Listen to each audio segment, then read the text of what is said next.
大家好，我们是 L S。Could you briefly introduce the background of your interview and what's the project?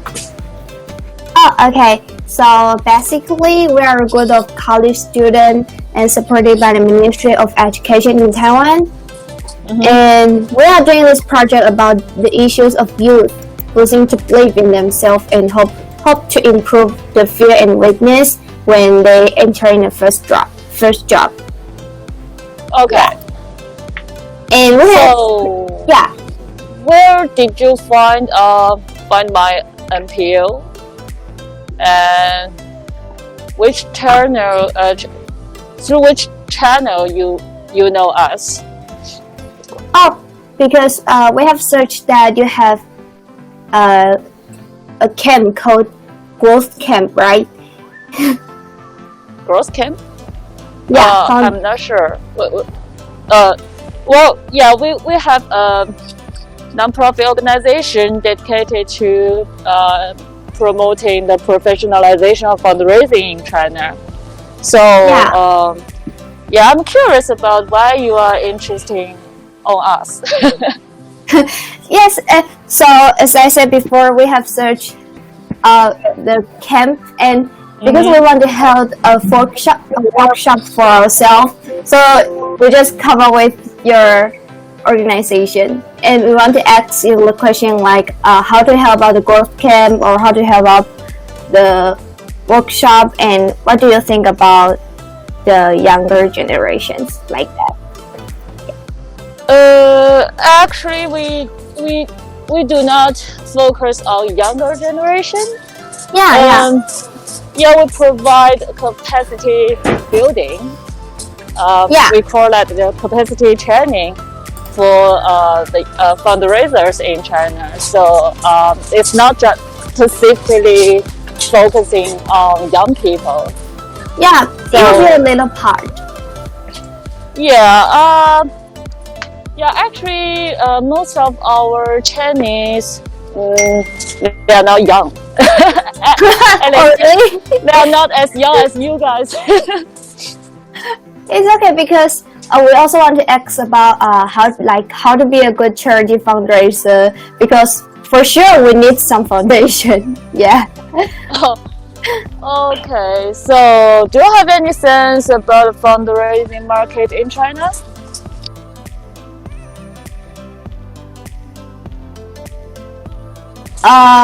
We are not very. Okay, well, actually, fundraising is an emerging industry in China, so there are not so many professional people who can provide professional service on fundraising. Yeah. So our responsibility, we have two parts of our responsibility. The first one is we need to provide knowledge, we translate books, professional books, fundraising principles and practice is an international textbook for the fundraising. So we translate that book to provide a collection of systemic knowledge, and then we will have some. We need to make the chances to make the knowledge. They can exchange knowledge in several events, network, big conference. So every year we will have the largest fundraising conference in China in December. So this is a chance for people who work on the ground to exchange their practical experience and their local knowledge about fundraising. So this is one of the strategy. And we also have another part of our responsibility to cultivate donation awareness and culture. because like the donation awareness is the soil for the fundraising. If people they don't have the sense to donate, that if they are not willing to donate, you cannot do fundraising, right? So so for us, one of our responsibility is to promote the donation culture. So we will encourage like giving circles, and we will also have several workshops to talk about how to promote the culture in different kinds of cities, like in Shanghai, in Beijing, in Guangdong. There are totally different cultural background, and people. It depends on people where they are. Like in the larger city, they can accept like the modern philanthropy, but in some small cities, small villages, people may not. They are not willing to support like full-time staff working in the non-profit organization. They would prefer to engage in some volunteer activities, kind of that. So people they have different kinds of sense about the philanthropy. So what we need to do is to develop different kinds of strategy for the non-profits, so they can cultivate culture in their local tops. So that's another part of our job. And I hope that helped. I remember when I studied in Taiwan. I went to慈济. Oh, we know that college, right? The college, the TV station, and they also have the temple, right? I remember that. So,慈济, they also have very big branch organization in the mainland China. And they have a very great culture.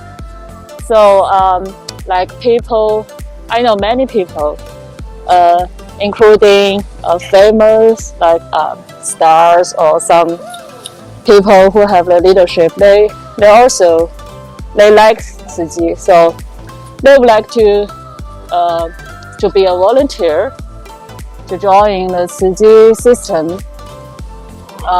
That's a good example. Yeah, a good example in Taiwan, right? Yeah, and I think慈济is also maybe the first modern philanthropic organization in the recent history, which is compared to the Western organizations.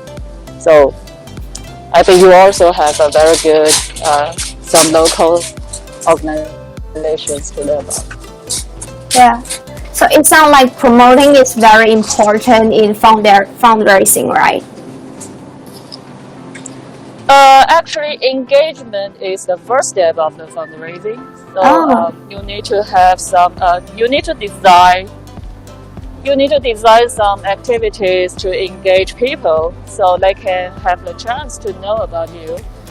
And when they know about you, they will start to think about the problem, the social problem you want to solve.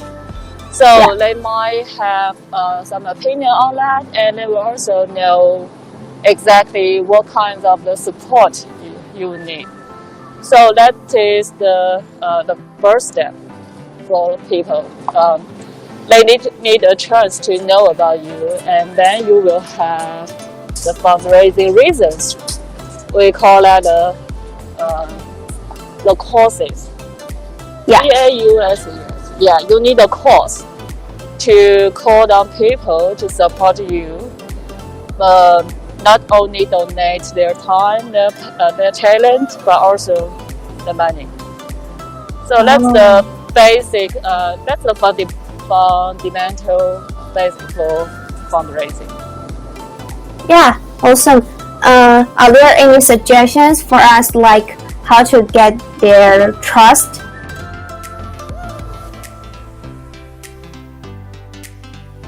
Because we are still a little team right now.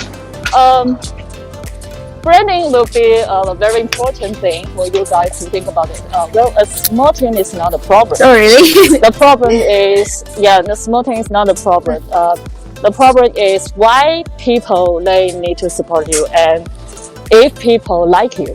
So you need to have some branding work to do. So you need to show your energy, show your passion, show your impact.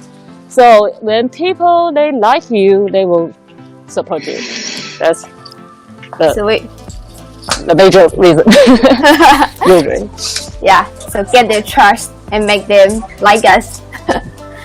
Yeah, and transparent is also you need to have some reports. That would be the most important part for a small team. You need to spend some time on working on your report, and you need to publish them so you can have a brand. So you can persuade people to believe that you will not waste their money. Oh, yeah, understand. So I want to ask, like, what made you want to establish foundation? Like, why inspire you want to establish this? You mean why I initiated this organization? Yeah. Well, that's an accident. Oh, really? Yeah, well, I used to work for a consulting company, but my boss, he think this is not a good business, so he quit the job. So at that time, I was responsible for the program called the China Association of Fundraising Professionals. So the founders they decide to register an independent organization to continue running this program. So that's the reason why I became the CEO of this organization. It's totally an accident. It's not on my plan. But it sounds like maybe you will feel heartwarming doing this project, right? Well, I'm getting used to it. Like almost every 3 or 4 years, I will have a new job and I will start a new organization. So I'm also I'm very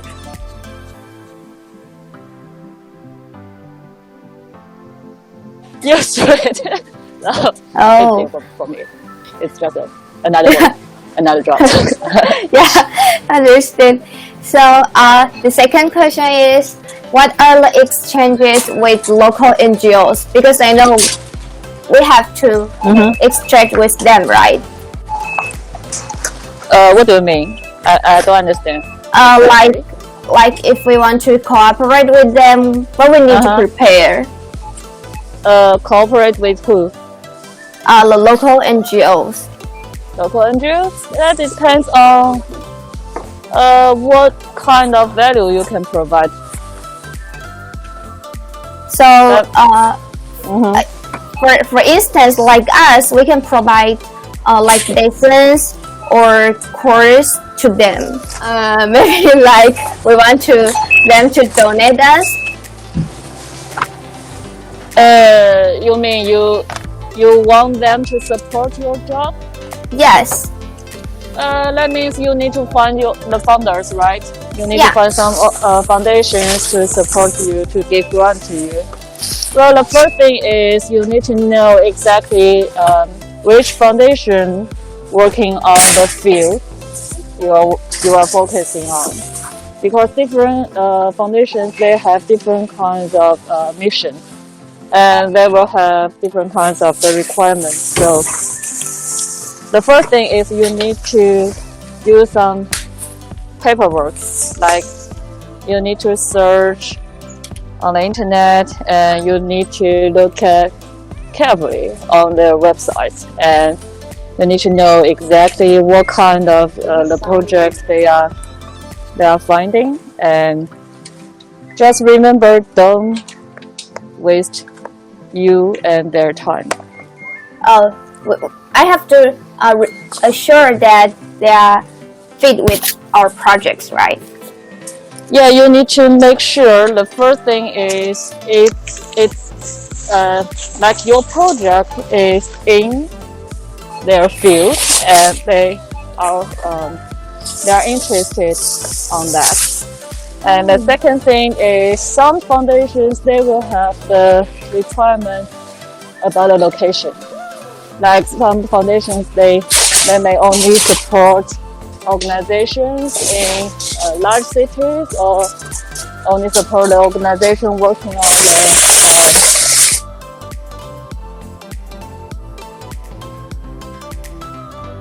the countryside. So you need to also locations of the organization. And I think the best thing is if you have some benchmark group, that means some people who have the similar project like you guys want to do, and you can see who are their founders. Yeah. So that's the easiest way to find a potential founder for you guys. So what if we are not fit for the location they need? So we just give out on that, or we can try another way? Usually, if the foundation they have very clear requirements about what kind of the organization they want to support, you don't need to contact them because that means they have a very clear goals. Yeah. And they will not accept any other project without these standards. So you can just save your time and working on another donors, maybe who are more interested in supporting you. Yeah, understand. So are there any suggestions for us, like how to be a good charity fundraiser?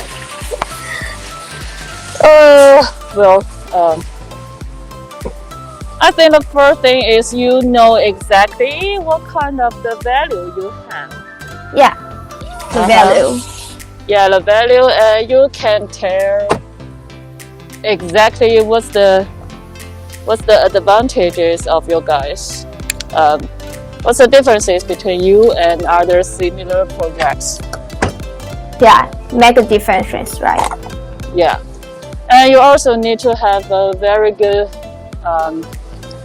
paperwork, like proposal. You need to have a clear proposal to indicate a reasonable budget and the logic of your operation model. Like why you choose this strategy to solve this social problem, and why you don't choose another way. And if you will have some data, that will be the perfect. That means you will you have prepared a survey before you develop your solution. Yeah. So, can we send a proposal to them before we contact them? That depends on what kind of the requirements they want. Like sometimes foundations, they only publish the requirement. They only accept applications within their event or specific period. And other foundations, they might accept the application the whole year. So that depends on the details, requirements the foundation may publish. So the most important part is you need to look into this foundation very carefully Yeah. And if you can contact with specific persons in advance, that will be better. Yeah. Especially based on the personal network. Yeah. I think we can learn a lot from this project, like fundraising. Yeah. So that's all the questions we prepared. And is there any questions you want to ask us? Yeah. So you said you are the students of Funchal University? One of us. We are from different college in Taiwan. Oh, okay. Okay. Yeah. Well, I see. Yeah. So how's Taiwan now? I've been there. How many years ago? I don't remember, but yeah, it's a long time before. But I really enjoy the time when I stay in Taiwan. So if you come to Taiwan, we can like meet together. Maybe show you how like tour guide. Yeah, tour guide. Yeah. Well. I remember I traveled around Taiwan for the whole month. Yeah. Wow. And yeah, I really enjoy the snacks in the night market in different kind of cities in Taiwan. Yeah. So what's next you tried in Taiwan? I don't know. Yeah, maybe we can have another time. Yeah. I would also like to bring my daughter and my husband to Taiwan. Yeah. Awesome. Yeah, that's a good place. Yeah. Really. So how's the pandemic? In the US? Well, I think US people now relax a lot. We recently just have a dinner party, so I think everything is back to the normal track. Oh, because in Taiwan we are still staying at home right now. Really? Wow. Yeah. Because most of us haven't got vaccinated right now. Oh. Yeah. So, why you because you don't have enough vaccine, or you depends on? Oh, I remember I watched a news saying that you need to buy the vaccines from Japan, right? Yeah. Oh, I see. That's the supply chain problems. Yeah. Well, I wish you guys can have a normal time as soon as possible. Yeah. Yeah, thank you. Hope we can have dinner party like you. Yeah. Can I ask you, so do you work remote from the USA? Yeah, actually, I got stuck here in the last year because of the pandemic. I cannot fly back to China, so I have to apply for another master degree here. So now I'm an international student. Yeah, and I also work with my full-time team members, so they could run the organization in mainland China. Cool. Yeah, sounds awesome. So thank you for letting us have this. Yeah, thanks for you letting us have this wonderful interview. And can we take a picture with you right now? Yeah. Oh, Thank you. you're driving a car. Yeah, I'm in the car. Yeah. Okay, thank you for your invitation, and I hope you guys will have a good time. Yeah, and I wish you best in the future. So You too. Yeah. Thank you. guys. Thank you. Please Bye. visit Taiwan. Yeah. Welcome. Bye Yeah. bye. Thank you. Bye bye. Bye bye.